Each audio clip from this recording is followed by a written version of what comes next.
Eto, Toyota Wigo po ang ginagawa namin.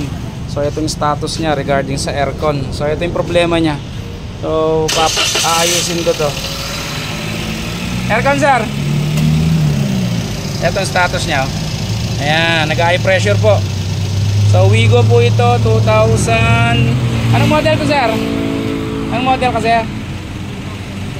2017. So nag-high pressure po siya. So mamaya po pakikita ko yung outcome. So ito lang po ang problema ni bossing, condenser lang po yan, napakasimple. Ayan po, ito na yung kanina sa high pressure. Ngayon, ito na yung resulta after palitan namin yung condenser. Ito siya. So tingnan nyo, nasa 37, 180 lang pero nag-automatic na. So okay na po siya.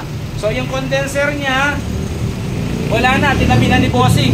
Pero napalitan to ng bago. Kanina 500 yung high pressure, ngayon okay na siya.